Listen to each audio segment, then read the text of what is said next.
Alright, hello. Kumusta po kayo lahat? So, we are now in our objective number 8 or ang ating NCOI PPST 4.4.3. So, kung kayo po ay bago pa lang or nakita nyo pa lang po ito na video, ito po ay continuation ng ating content, ang ating content with regards to sa ating PMES. PMES for Highly Proficient Teachers, Master Teacher 1 to Master Teacher 2. So ngayon po, tayo na ay nasa objective number 8, reviewed with colleagues, teacher and learner feedback to plan, facilitate, and enrich teaching practice. So, bilang isang master teacher, you are working with your colleague, you are working with your teachers on what are the things that are need to be improved. Sinusuri ninyo kasama ang inyong mga kapwa guro at mga mag-aaral ang mga feedback, opinion tungkol sa pagtuturo at pagkatuto. And after reviewing that feedback, ginagamit nyo yung mga nakuha nyong feedback upang mas makapagplano for better teaching strategies and activities that will ease and improve the teaching level or teaching capabilities. So, in other words, pinapakinggan natin yung mga feedback ng ating kapwa teachers and even learners at wini-workout natin yon para mas mapataas ang learning outcomes ng ating mga main client, ng ating mga learners. So, in doing this, as a master teacher, ano yung ating mga ipapakita? So, narito po yung ating means of verification. So, i-zoom natin. So, kitang-kita dito, any of the following documents. But then, if napakinggan mo na, napanood mo na yung ating mga naunang video, ang sabi nga natin, kahit pipili lang tayo dito ng isa, it doesn't mean na ito lang talagang isa ang ating ipoprovide. So, as a master teacher, na-expect sa atin na tayo ay highly proficient. So, as much as possible, lahat na po ito, kung kaya natin i-provide or meron naman tayo, ibigay na natin because, as I said, kung tayo ay magka-pare-class, may mga assessors na hinahanap po itong lahat. Pero kung isa lang talaga pipiliin mo, make sure na ito ay across the 4 quarters. Okay. So, ngayon, magpakita tayo ng ating mga samples. So, isa-isahin natin, bale 4 yan na MOVs. So, MOV number 1, Consolidated Teacher and Learner Feedback. So, kinonsolidate natin yung mga feedback ng ating mga colleagues. Yan, sinamarize natin. So, ito, example. Then, ano yung mga suggested actions? So, sinamarize natin yan. May pang teacher, may pang learner. Then, may reflection tayo. Then, from that, sabi ko nga kanina, ano yung gagawin natin? So, we have your action plan. So, ganyan po yung pag-utilize ng maayos ng ating mga nakukuhang feedback. So, MOV number 2, so as a master teacher, palagi tayo merong supervisory plan, monthly supervisory plan. So, bago na rin po yung format natin. So, ito po yung ating bagong format. So, yan po. So, dito, dapat nandito makikita yung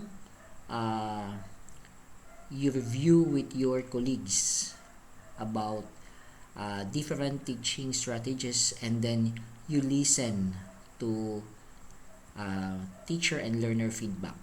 So from that, dapat dito mapapakita natin ano yung mga gagawin natin. So for example, ang feedback is all about assessment practices. So isa sa mga supervisory plan mo is to improve assessment practices and communication of learner progress. So, yan po.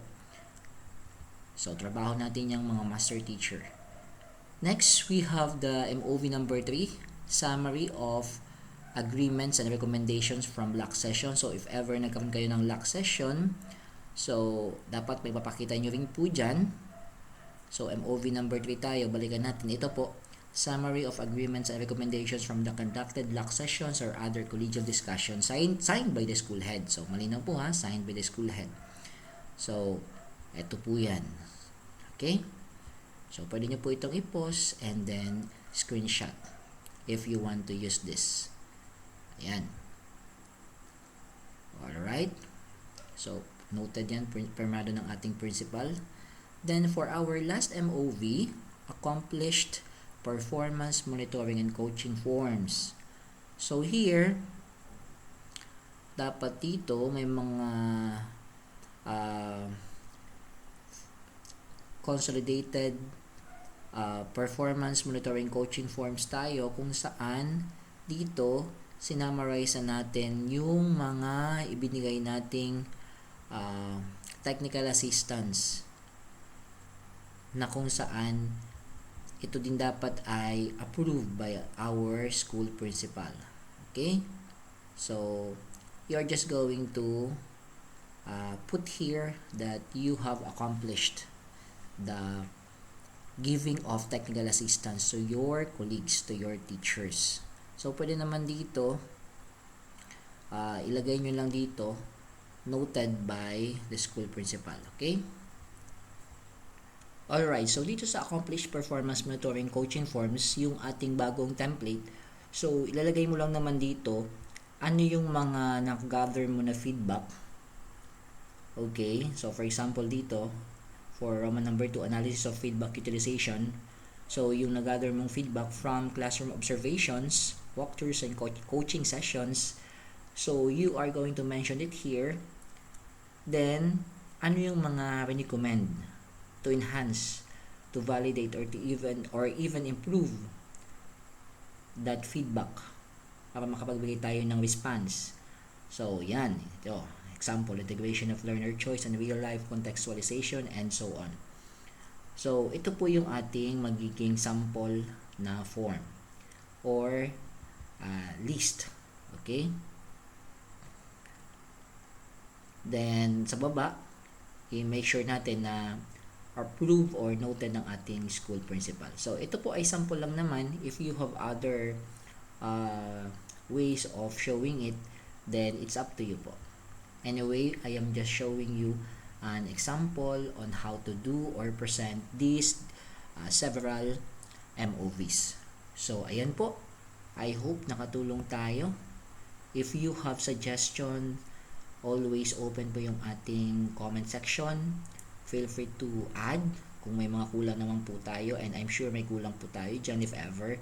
Kung kayo ay may mga naisip or nagawa na, you can just type it in the comment section para mabasa din ng ating ibang mga viewers.